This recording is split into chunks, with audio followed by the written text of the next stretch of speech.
இப்ப வருகின்ற 2026 சட்டமன்ற தேர்தல் இருக்குல்ல, அது யாருக்கு வாய்ப்பு அதிகம்? யாருக்கு வாய்ப்பு அதிகம்னு கேக்குறீங்களா? இப்ப இருக்கக்கூடிய சுச்சுவேஷன் இந்த 5 வருஷத்துல பார்க்கும்போது Edappadi is best then CM. அப்படியா? ஓகே. சோ அவருக்கு தான் வாய்ப்பு அதிகம். வாய்ப்பு அதிகம்னு என்னுடைய கருத்து. நீங்க விவசாயம் பண்றீங்களா, என்ன பண்றீங்க? நீங்க விவசாயம் இல்லை, மற்ற வேலை பண்ணிட்டு இருக்கீங்க. ஓகே. இந்த கிராமத்துல எவ்வளவு வீடுங்க இருக்கு? 120 வீடு இருக்கு. எவ்வளவு ஓட்டுங்க இருக்குங்க? 1500 ஓட்டுக்கு மேல. 1500 ஓட்டுக்கு மேல. இங்க வந்து யாருக்கு இங்க இந்த கிராமத்துல யாருக்கு வாய்ப்பு அதிகம்? ஏடிஎம் கேட்டா ஏடிஎம்கே தான். இங்க வந்து செங்கோட்டையன் இந்த பக்கம் போனதுனால, விசில் பக்கம் போனதுனால தாக்கம் இருக்கு. No chance. செங்கோட்டையனுக்கு போயிடுச்சு.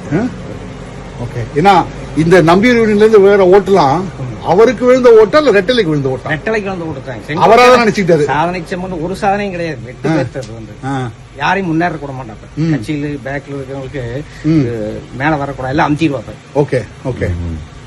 இப்ப நிறைய இளைஞர்கள் எல்லாமும் பார்க்க முடியுதுல ரெட்டையில. இனிமேல் தான் ஏடிஎம்கேல மத்தவங்களுக்கு ஒரு வாய்ப்பு. ஓகே. இப்ப ஆட்சி மாற்றம்க்கு வாய்ப்பு இருக்குன்னு நினைக்கிறீங்களா நீங்க? வாய்ப்பு இல்லைன்னா தமிழ்நாடு நாசமா போயிடும். அவ்வளவுதான் முடிஞ்சு. எல்லாமே போதை. எல்லாமே காலேஜ் ஸ்டூடெண்ட்ல இருந்து போதை பொருட்கள் பயன்படுத்துறாங்க. தொலைச்சு போட்டானுங்க 5 வருஷம் தமிழ்நாட்டிலே. வெட்டு, குத்து, கொலை, கற்பழிப்பு வச்சு பாருங்க. நம்மளுக்கும் ஒரு குடும்பத்தினுடைய அருமை எனக்கு தெரியும். கரெக்ட்.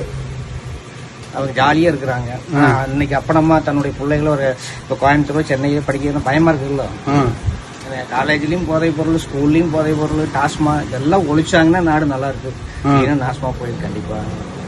அவரோட ஆட்சி இவரோட ஸ்டாலினோட பெட்டரா இருந்தது எடப்பாடி. கண்டிப்பா கண்டிப்பா. எங்க ஏரியாவில் அத்திக்கடவு திட்டம் கொண்டு வந்ததே ஜெயலலிதா இம்ப்ளிமெண்ட் பண்ணி கலைஞர் எடப்பாடி வந்தா நான் இது பண்ண ஸ்டாண்ட் பண்ணி அதெல்லாம் இல்லைன்னு இப்ப பிடிச்சி தங்கலாம். 5000 ரூபாய் கொடுத்திருக்காரு ஸ்டாலின். அதனால நம்ம கிட்ட புடிங்கி கொடுத்து சாயந்தரம் 3.16 கரண்ட் பணத்தை ஏற்றி விட்டாச்சு. எனக்கு கொடுத்தப்ப யோசிச்சு பாருங்க. காலையில கொடுக்கற மாதிரி கொடுத்து சாயந்தரம் 3.16 ஒரு 70 கோடி ரூபாய் பல்கலைக்கழகத்தில் இருக்க பிரின்சிபல்களுக்கு ரிட்டையர்மெண்ட் ஆனவங்களுக்கு கொடுக்க முடியல. ஒரே நாள்ல இப்ப 7000 கோடி கொடுக்குறாப்ப யோசிச்சு பாருங்க. அப்படின்னா அது ஓட்டுக்காக தான். ஓட்டுக்காகத்தான். அது மக்களும் புரிஞ்சுப்பாங்களா? புரிஞ்சுக்காம புரியாத அதாவது திருத்தணும் எல்லாத்தையும் திருத்த முடியாதுல்ல. அது மாதிரிதான் வச்சுக்கோங்க. நம்ம கிட்ட இருந்து நம்ம கிட்டே பிடி நம்ம தலையிலேயே கை வைக்கிறாங்க. வேற ஒண்ணும் கிடையாது. இப்ப விஜய் தாக்கம் இருக்குமாங்க? விஜய் அவனெல்லாம் ஒரு நடிகனுங்க. அவனுக்கு என்ன தெரியும்? நீங்க நல்லா நீங்களே யோசிச்சு பாருங்க. ஒரு நடிகர்களுக்கு என்ன தெரியும்? அவன் என்ன பண்ணியிருக்கான்? அவன் ஒரு மயிரும் கிடையாது.